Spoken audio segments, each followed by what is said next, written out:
Bom dia, boa tarde, boa noite, mancebos e mancebas. No último vídeo, começamos a falar sobre as reações de adição. Eu expliquei que a reação de adição é uma reação que acontece com compostos que possuem dupla ou tripla ligação, em que a ligação dupla ou tripla, a ligação pi dessa ligação é desfeita e dois grupos formam ligações simples com esses carbonos insaturados. Tá? A gente viu dois tipos específicos de reações de adição. A hidrogenação, quando o composto lá tendo a insaturação reage com H2 na presença de um catalisador como paládio, platina, tá? Ou níquel. Tá? O que vai acontecer? A insaturação é desfeita e entra hidrogênios no lugar dos carbonos da insaturação. Ou a gente viu a halogenação, quando o composto reage com Cl2, Br2 e 2, né? Substâncias diatômicas ali da família 17, tá? Em que você vai ter a entrada desses halogênios no carbono ali da dupla ou tripla ligação. Tá? Só que, como a própria figurinha esquematiza, existem várias outras reações de adição. Nós não vamos detalhar cada uma delas, mas vamos falar de algumas outras nesse vídeo. Uma delas é a chamada adição de haletos de hidrogênio, que eu estou simbolizando aqui como HX. Tá? Haleto, né, é um átomo ali da família 17. Então, HCl, HBr, HI. Tá? Então, essas substâncias vão reagir com o alceno lá, por exemplo, com a ligação dupla se quebrando, entrando o H num carbono e o átomo da família 17 no outro carbono. Tá? Então, pode se transformar o eteno em cloretano, o 2,3-dimetil-2-buteno em 2-bromo-2,3-dimetilbutano, entrou hidrogênio num carbono, bromo no outro. Ou se a reação aqui for com HI, vai entrar hidrogênio num carbono e iodo no outro. Tá? Todas essas reações que eu usei como exemplo aqui, só tinha um produto possível. Tá? Agora, vai ter outros casos em que há a possibilidade de se formar dois produtos. Então é o caso, por exemplo, da reação do 2-metilpropeno com HBr.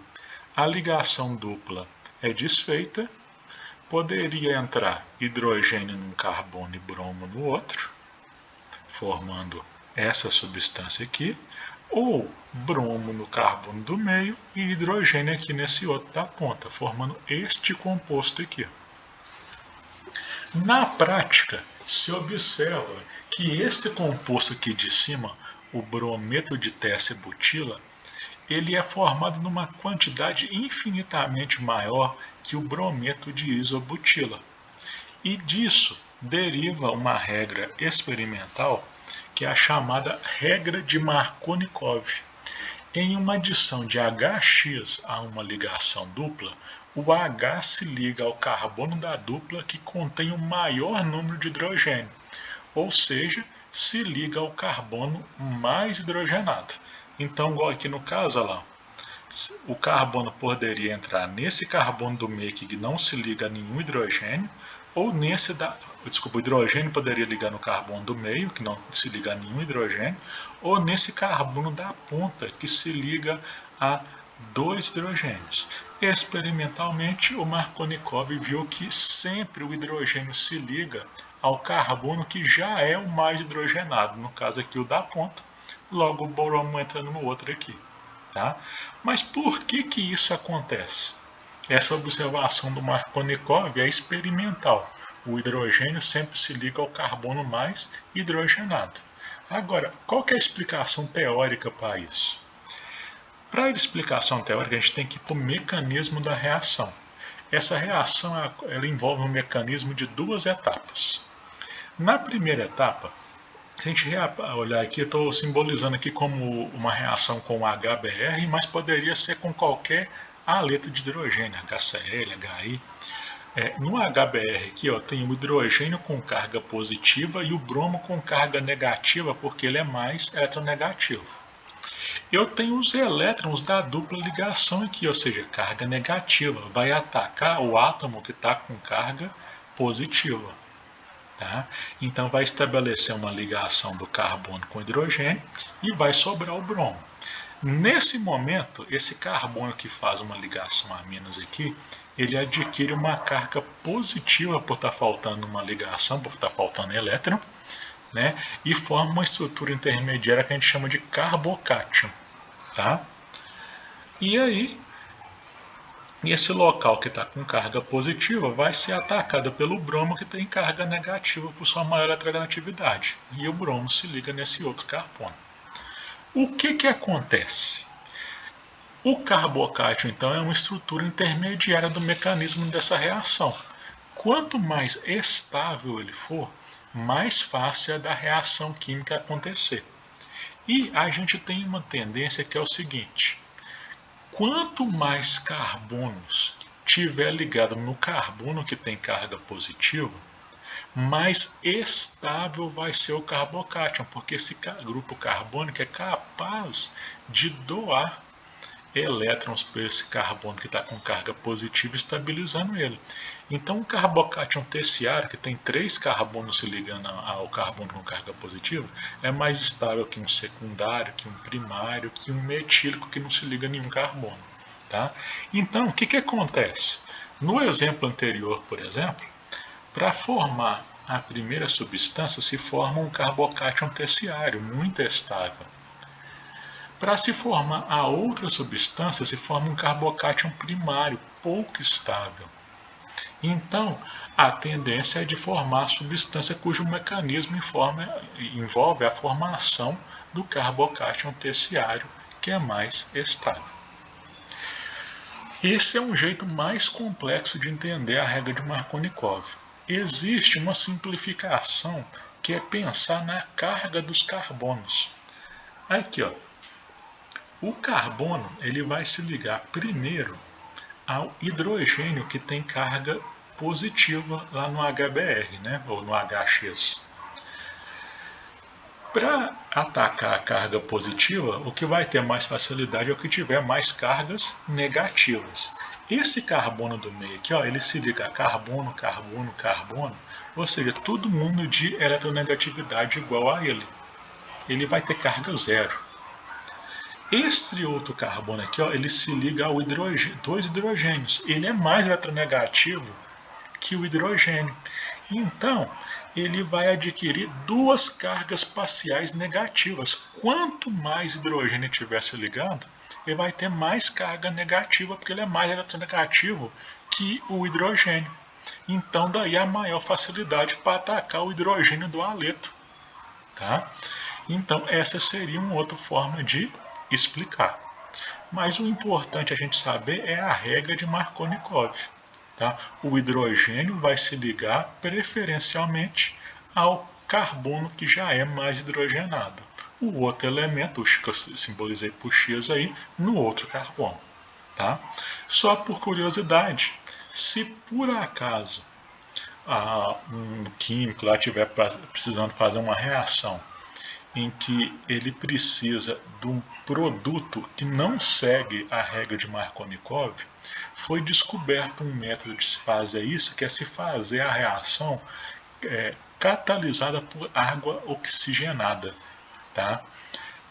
Aí envolve outro mecanismo em que se dá preferencialmente a formação do produto contrário à observação de Markovnikov.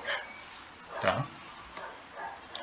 Existe também a adição de água ou de álcool. Tá? Essas duas reações elas seguem a regra de Markovnikov. O hidrogênio sempre vai se ligar no carbono mais hidrogenado. Tá? E elas são catalisadas pela presença de ácido, por isso está aqui simbolizado H+ em cima das setas. Tá? O que vai ser essas reações? Na adição de água, vai entrar H num carbono e OH no outro, tá? Em geral, você vai ter a formação de álcoois. E na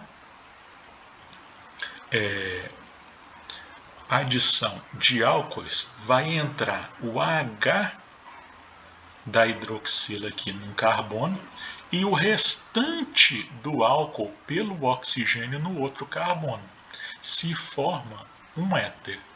Tá? Então, adição de água forma álcool, adição de álcool forma éter. Tá? Em geral, eu tenho esquematizado todas as reações de adições com alcenos, um composto que tem dupla. Mas pode acontecer essa mesma reação também com alcinos, compostos que têm tripla. O que vai se formar depende da estequiometria, das quantidades misturadas. Tá? Então, num primeiro momento, a tripla vai se transformar em dupla. Então, por exemplo, eu tinha aqui o etino reagindo com H2, ele se transformou em eteno. A tripla virou dupla, entrou H num carbono, H no outro. Mas se ainda tiver hidrogênio no meio reacional, essa dupla pode ser convertida em ligação simples, né, formando o etano. Então, o que vai ser formado depende da quantidade dos reagentes misturados. Tá? Outros compostos que têm ligações duplas são os compostos aromáticos, como o benzeno. Tá? Eles não vão sofrer reações de adição em condições brandas, em baixas temperaturas, sem a presença de um catalisador. Tá? Por quê? A ressonância, a movimentação ali das duplas ligações nos compostos aromáticos dão uma maior estabilidade para os compostos aromáticos comparados a um outro composto que apenas tem uma dupla ligação. Tá? Então, a adição a compostos aromáticos ela só é conseguida com altíssimas temperaturas, altíssimas pressões e usos de catalisadores bem específicos. Então, com esse vídeo, fechamos nosso estudo das reações de adição. Em breve começaremos o estudo de outras reações orgânicas.